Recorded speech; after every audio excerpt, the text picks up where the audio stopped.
Yes. Good evening, all my South Orange Mayport listeners, and all those other listeners in the towns of Melbourne, Livingston, Irvington, West Orange, East Orange, Orange, and Newark. Welcome to In the Village With Anselm on the South Orange Mayport Online Radio Experience, and live on the World Wide Web at somo.org, and the only radio show covering all your news, opinions, politics, talk, and sports happening in the South Orange Mayport communities. You can listen to us every Monday through Friday from 8 to 9:30 p.m. That's Monday through Friday from 8 to 9:30 p.m. and reach us at 973-327-3626. That's 973-327-3626 to participate in the discussion. We have an interesting program lined up for you this evening, and I look forward to your participation in the discussion. Well, I hope everyone had a wonderful weekend. We didn't have any snow this weekend. However, there is some white tinkling in the future for us here in New Jersey. So hopefully, if we are going to get any snow, it's going to be little or none at all, as there's snow in the forecast for us here in New Jersey. Now, tonight, after we get into the news from the different online websites covering South Orange and Maplewood, I want to get into a topic that I was having a discussion with a friend of mine about his kids being in the school system, him and his wife kids being in the school system, and whether they should be advocate for their kids in the school system. So stay tuned for that. You don't want to miss that. We were having a discussion about their involvement in the school system and whether or not they should be an advocate for their kids in the school system. So you want to stay close to your laptop, to your iPad, your smartphones, because we're going to get into that here in the Village with Anselm and the South Orange Mayport Online Radio Experience. So let's see what's happening in South Orange and Mayport. Well, we go kind of outside of South Orange and Mayport. We go to Radar Online. Has an article titled, "Not Again, Troubled Taxpayer Lauren Hill Slapped with Another Bill from IRS for $867,000. Nearly 6 months after South Orange Lauren Hill finished serving prison time for tax evasion, the IRS is on her case again. RadarOnline.com has exclusively learned that the former Fuji singer was recently slapped with yet another batch of liens from the IRS to the tune of nearly $867,000. According to tax documents filed on January the 14th and obtained by Radar, the IRS have served Hill with 7 separate liens for a grand total of $866,868.05. The IRS claimed that in 2005, Hill failed to pay $422,000. For 2006, she owes $19,838. For 2007, $61,158,000. For 2008, $58,405. For 2009, $30,370. For 2010, $13,247. And for 2011, $261,838. Hill's tax struggles have put her in the headlines more often than her career in recent years. Last May, she was convicted of failing to pay nearly $1 million in taxes, despite arguing that she had been unable to since leaving the music industry. It's sad to see things like this happening to a wonderful person like Lauren Hill, and hope everything works out for the best for this young lady.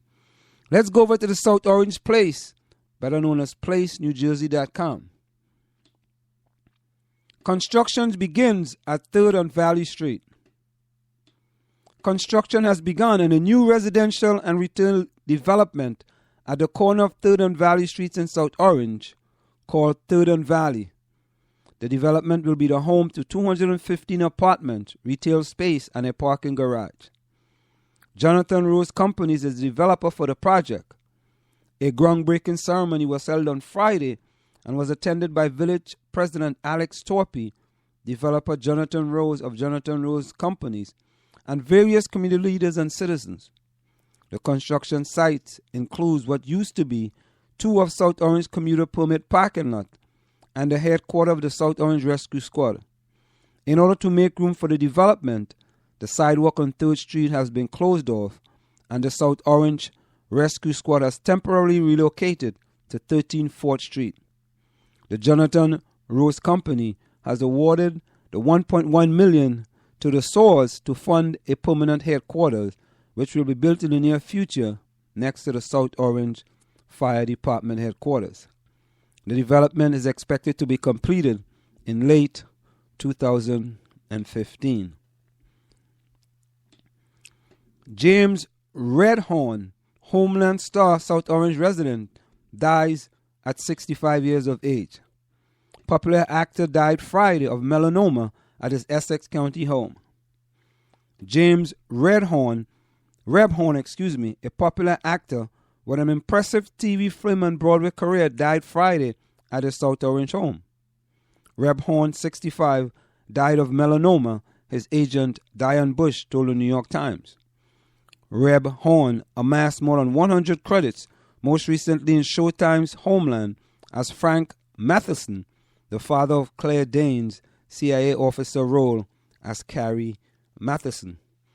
Rebhorn, who also appeared in The Scent of a Woman, Independence Day, My Cousin Vinny, and The Game, was also known for his role as the prosecutor who sent the Sandfire clan to jail in the series final. So condolences going out to the Rebhorn family as James Rebhorn passed away at the young age of 65 years of age. And we go over to the alternative press. Dr. Robin Silverman to speak about battling media messages faced by kids. Jeff Lake Camp and Lake Bryn Mawr Camp will be presenting guest speaker Dr. Robin Silverman to discuss how media messages impact our kids and what we can do about it at Temple Shari Tifilo, Israel on Tuesday, April the 1st at 7:30 p.m. The messages that girls in particular get on magazine covers and the role models presented on television shows tell girls that it's all about their looks and not about their brains, not about what they do, said camp director Jane Kagan. Dr. Silverman will be offering tips and takeaways to help parents combat those negative messages.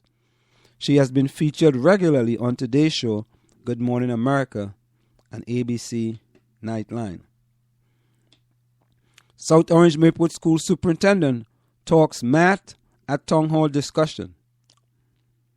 Parents, teachers, and principals of South Orange and Maplewood School District had a lot to discuss with Superintendent of School Dr. Brian Osborne at the Town Hall meeting held at Marshall Elementary School. Shortly after Osborne's introduction, the floor was open for intense dialogue. Immediately, the discussion focused more solely on the many new changes in the district math program. A seemingly simple question on why the district was eliminating the pull-out math enrichment programs for grades 4 and 5 started the open forum. Osborne concluded that budget cuts over the years have led to this decision, but reassured that another way to implement advance in math will go into effect by choosing the best aspect of the program and bringing them to the classroom. But budget cuts weren't enough for the math-infused question to come. State math, or spatial temporal math, is an application used for children at home that doesn't seem to be a big hit amongst the parents or students. ST math was one of the main concerns of the parents of the evening with the changes in curriculum over the last 4 years. As Osborne insinuated that ST math is a big hit for students, the crowd almost unanimously disagreed. The novelty wore off by Thanksgiving, exclaimed Kathy Rowe, whose 2 children attend elementary school in the district. From the students' obligation to 90-minute individuals of STMAT training to the program's lack of reinforcement of what has been learned in the classroom, parents expressed that this requirement doesn't seem to be the way to go. With the exception of one mother of 2 whose children enjoy the program, the parents' disgruntled feelings towards this aspect of the curriculum have somewhat gone unnoticed. And I'm wondering how these same parents feel about the Common Core being implemented in South Orange and Maplewood. South Mountain YMCA and Township of Maplewood partner with Easter Seals to fight obesity. The South Mountain YMCA and the Maplewood Township have joined forces with Easter Seals New Jersey as the Inclusive Health Coalition for the National Center for Health, Disability, and Physical Activity. A new health and wellness initiative for those living with disabilities called Be Well and Thrive will fight the rise of obesity and related decline in health.